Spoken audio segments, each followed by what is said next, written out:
Hey everyone, welcome to quite a rainy Saturday morning in London. It's early December and it's week one as I prepare for what's going to be a 20-week journey that I'll get into a bit more detail on as we get into the video. But every journey starts with a single step, and for me this was the step out the door this morning into the rain to begin my 20-week journey as I prepare for the Brooklyn Half Marathon next year on the 27th of April. So if you're watching this, you're probably thinking, is this a serious runner? And I guess the honest answer is I started running at the start of this year. I hadn't really run much before. I'd been cycling mainly, but I thought, let's switch sports. Let's see the progress that I can make over a year. And at the start of the year, I was running roughly a 33 minute 5K. And more recently, I've got that down to 24 minutes. And that gave me, I guess, the motivation to jump into signing up for my first, I guess, bigger race. As I say, I'm just an average runner and I'm kind of figuring this out as I go. But if you ever thought, could you really do this, or where would you even start, then please stick around. This series is going to be for you.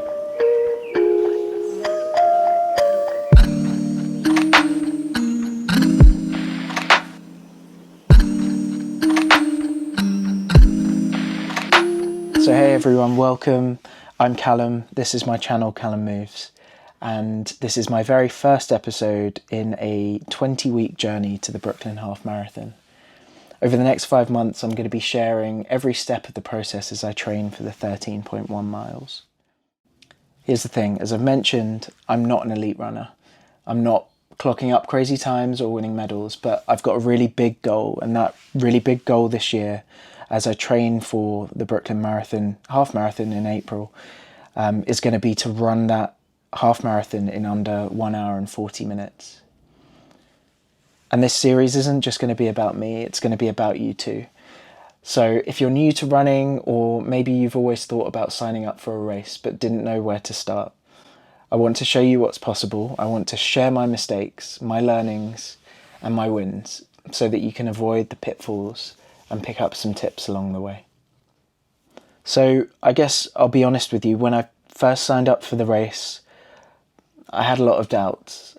Am I really ready for this? Can I actually hit my goal time of 1 hour and 40 minutes? And what if I don't even finish? Which for me is completely out of the question, but I still had those doubts.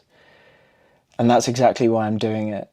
I guess for me, running isn't just about fitness, it's about challenging yourself too, showing up even when you're unsure, and kind of proving to yourself that you're capable of more than you think. And the best part for me about running is that you don't have to be a pro to start. I'm just like you, someone who loves the idea of pushing myself, but is still learning how to do it the right way. And over the next 20 weeks, I'm going to share everything. The good, the bad, the ugly. And if I can still do this, then you definitely can too. I'll paint a bit of a picture of what lies ahead. So the Brooklyn Half Marathon isn't really seen as a walk in the park. It's a challenge for anyone, but it's also one of the most iconic races out there.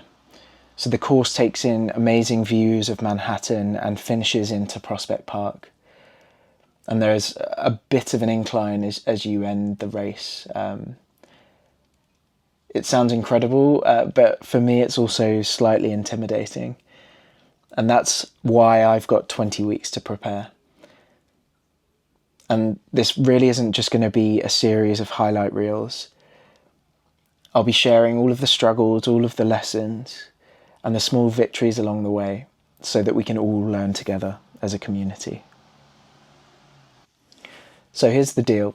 Over the next 20 weeks, I'll be breaking down my training week by week, from baseline fitness tests in the first week, to the long runs, the speed workouts and recovery strategies that will hopefully get me across the line in under 1 hour and 40 minutes. But I know it's not necessarily just about ticking boxes on training plans. It's about learning as you go and sharing those lessons, and I will be doing that with all of you. For example, I've already made some rookie mistakes, skipping stretches after runs, going out too fast and burning out.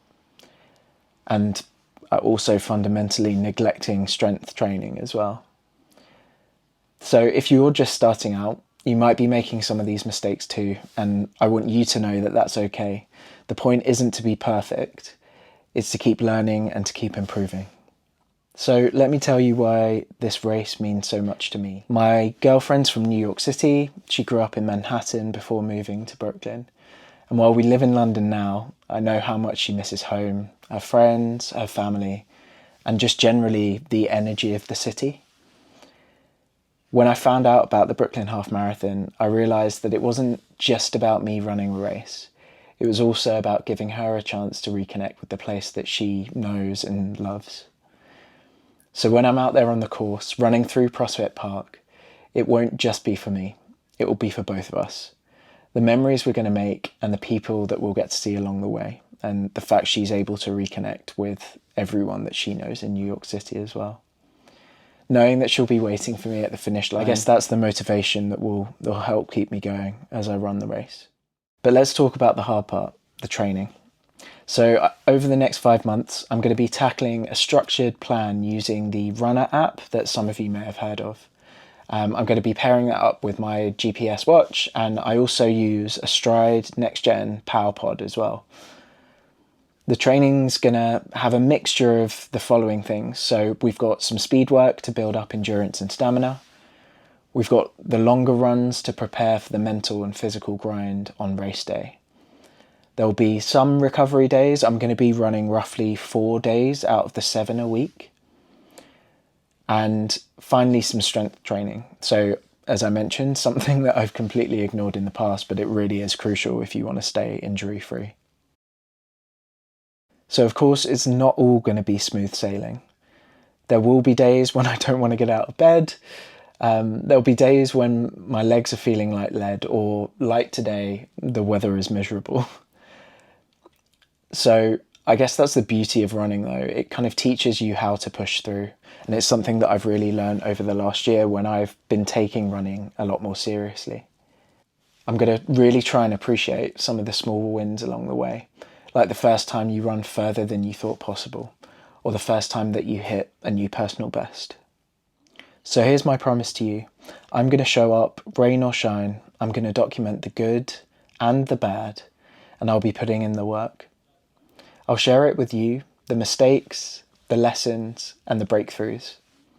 Whether or not you're a beginner wondering how to get started, or you might just be curious about what it's like to train for a half marathon, I hope you find something valuable in this series.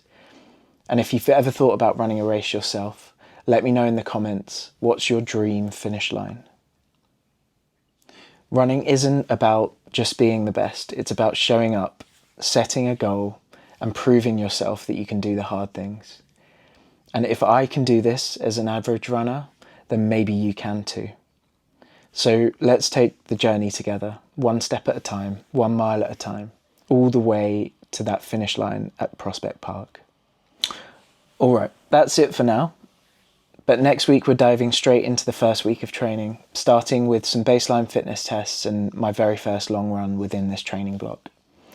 If you're excited to follow along, please hit that subscribe button and turn on notifications if you don't want to miss a single update. And hey, if you've ever thought about running a race yourself, let me know in the comments what your dream finish line is. Thanks for being here, and let's get ready to take on the Brooklyn Half Marathon together, one step at a time. And given that you've got this far, and whilst you wait for the week 1 update in this series, why not check out the video currently on the screen, my review of the Next Gen Stride Power Pod that I've mentioned earlier in the video that I'm going to be using for training. It's going to be key to my training whilst I prepare. Thanks again for watching. Stay healthy and stay curious.